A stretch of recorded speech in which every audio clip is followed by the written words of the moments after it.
Congratulations namaskar గారు. Thanks అండి. మీరు 5 జాబులు, ఒకసారి 2, ఒకసారి 3 జాబులు ఒకేసారి కొట్టడం అనేది జరిగింది. ఇది చాలా గొప్ప విషయం. ఎందుకంటే ఒక జాబు రావడం అనేది ఈరోజు చాలా కష్టంగా ఉన్న పరిస్థితిలో మీరు 5 జాబులు పెట్టారు. ఇది ఎట్లా మీ ప్రణాళిక ఏ విధంగా ఉంది? ఎట్లా చేశారు? నేనైతే ఫస్ట్ సిలబస్ కాపీని చాలా అనాలిసిస్ చేశాను.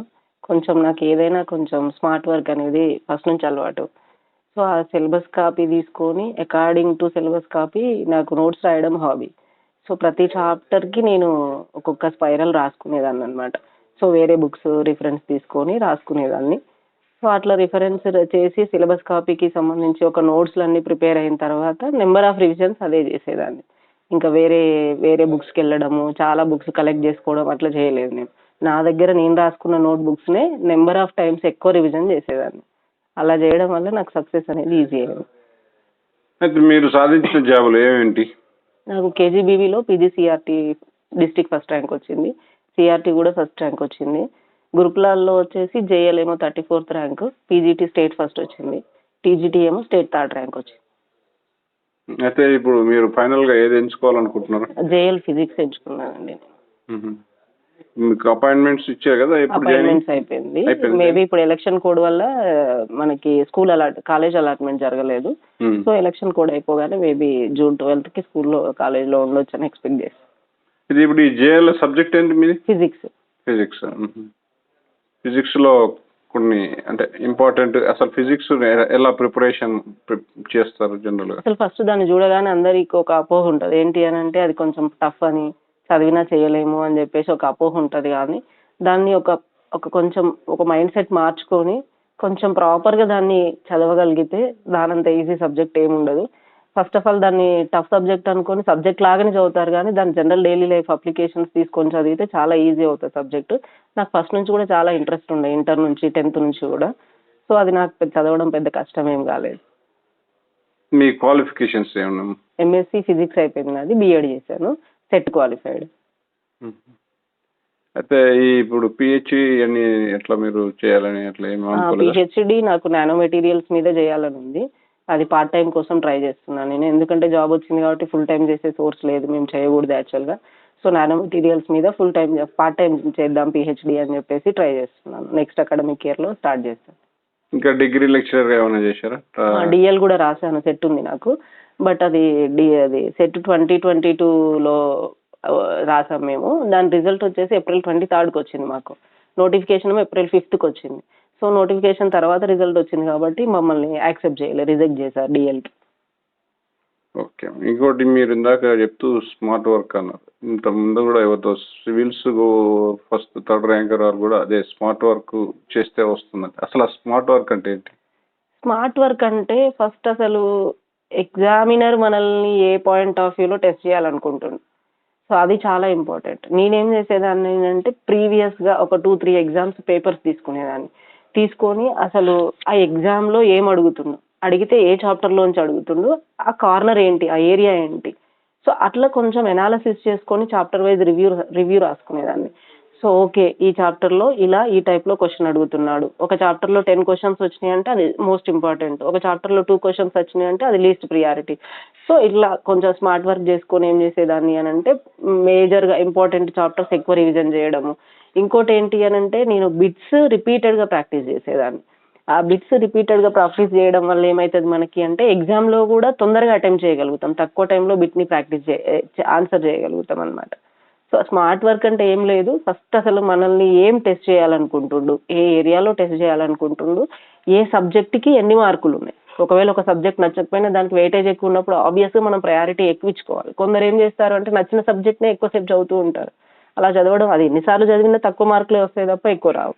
సో అట్లా మనము ఏ సబ్జెక్ట్కి ఎంత వెయిటేజ్ ఉంది, వెయిటేజ్ ఉంటే అసలు ఏ ఏరియాలో క్వశ్చన్ అడుగుతుందో, అడిగితే ఎట్లా అడుగుతుందో, ఈ 3 పాయింట్స్ని మనం కరెక్ట్గా అనాలిసిస్ చేసుకొని ఒక్కటే ఒక మెటీరియల్ని స్టాండర్డ్గా తీసుకోవాలి. ఎక్కువ కలెక్ట్ చేసుకోవద్దు, బేసికల్గా బుక్స్ కానీ నోట్స్ కానీ ఎక్కువ కలెక్ట్ చేసుకోవద్దు. అది నా బేసిక్ ప్రిన్సిపల్. సో ఒకే ఒక స్టాండర్డ్ బుక్ తీసుకొని దాన్నే ఎక్కువ సార్లు రివిజన్ చేయడం, బిట్స్ ఎక్కువ సార్లు ప్రాక్టీస్ చేయడం. ఓకే. మన యాక్చువల్‌గా మన నల్గొండ జిల్లాకు ఒక పేరుంది. టీచర్ జాబులు చేయడంలో మన నల్గొండ తర్వాతే ఎవరైనా.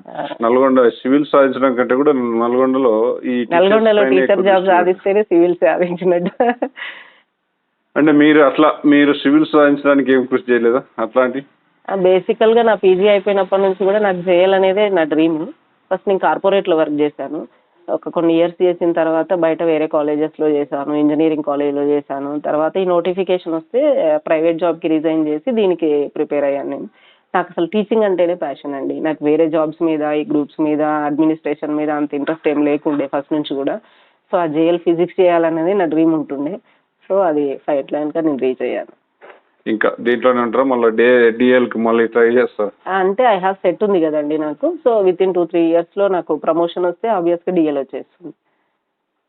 ఇంకా మనకు పీహెచ్‌డీ అన్నీ ఉంటే దీని మీద మళ్ళా ఇవి ఉంటాయి కదా! సెట్ ఈజ్ ఎనఫ్ ఇప్పుడు ఫర్ డీఎల్. యూనివర్సిటీలో కూడా అన్ని లెక్చరర్స్ అవి పడతాయి కదా! ప్రొఫెసర్స్ పడ్డప్పుడు రాసుకోవచ్చండి. సెట్ ఉంది కాబట్టి ప్రొఫెసర్స్ పడ్డప్పుడు రాసుకోవచ్చు. అసిస్టెంట్ ప్రొఫెసర్‌కి సెట్ ఈజ్ ద క్వాలిఫికేషన్. ఆ సెట్ ఉంది కాబట్టి నాకు రాసుకోవడానికి ఎలిజిబుల్. వీళ్ళకి కూడా గురుకుల ఈ ఉద్యోగాలు రాసిన ఉన్నారు కదా! అప్పుడు మీకు సోర్స్ కంటెంట్ ఎలా చేసేవాళ్ళు? ఎట్లా చదువుకునేవారు? 18లో నేను ప్రిపేర్ అయినప్పుడు నాకు బేసికల్‌గా అప్పుడు టీశాట్‌లో ఐఐటీ ఎంసెట్ క్లాసెస్ అని పెట్టేవాళ్ళనమాట. సో, అవి ఎట్లుండేది అనంటే ఒక 4 వీడియోస్‌లో ఒక చాప్టర్ ఫుల్ ఫ్లెడ్జ్డ్‌గా చెప్పేవాళ్ళనమాట. అవి చూసి నేను నోట్స్ రాసుకునేదాన్ని. కొన్ని రిఫరెన్స్ బుక్స్ చూసి కూడా మిక్సప్ చేసి రాసుకునేదాన్ని నోట్స్. కెమిస్ట్రీ కంటెంట్ అయితే 100% నేను టీశాట్ వీడియోస్ నుంచే రాసుకున్నా. ఫిజిక్స్ అయితే ఇంకా నాకొచ్చు కాబట్టి నా ఓన్ నోట్స్ నేను ప్రిపేర్ చేసుకున్నాను. కొన్ని రిఫరెన్స్ వీడియోస్ చూసేదాన్ని గానీ, అప్పుడు 19లో మనకి కరోనాకి ముందు అంత ఇంటర్నెట్‌లో అంత సబ్జెక్ట్ ఇన్ఫర్మేషన్ అవైలబిలిటీలో ఉండేది గాదు. అప్పుడున్న ఏకైక సోర్స్ అనంటే టీశాట్ ఒకటే ఉండే అనమాట. సో, దాన్ని నేను ఫాలో అయ్యేదాన్ని. దాని నుంచి కూడా ఇన్ఫర్మేషన్ గ్యాదర్ చేసి నోట్స్ రాసుకునేదాన్ని. ఓకే.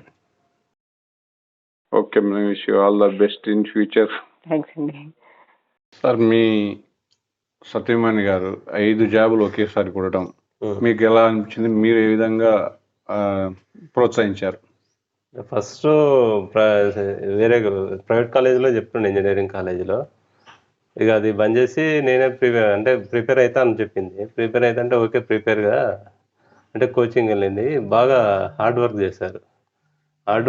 కానీ నేను 5 జాబ్స్ ఏదో ఒకటి పక్కా అయితే వస్తుంది, టాప్ 10లో ఉంటుంది అనుకున్నా. కానీ 5 జాబ్స్ రావడం అనేది చాలా ఇది గ్రేట్. నేను అనుకోలేదు 5 వస్తాయని. ఒకటైతే పక్కా వస్తుందిలే, ఎందుకంటే వాళ్ళు బాగా బాగా బేస్ నుంచి చదువుతున్నారు. వీళ్ళ ఫ్రెండ్ ఒక అమ్మాయి బాగా ఇది ఉండే. నా సైడ్ నుంచి అంటే ఇక కోచింగ్ వెళ్ళడం ఇది వెళ్ళడం అంటే నేను ఎప్పుడు ఏదేమనలేదు, వెళ్ళి మంచిగా చదువు అని చెప్పేవాడిని. ర్యాంకులు రావడం అనేది చాలా ఇది గ్రేట్.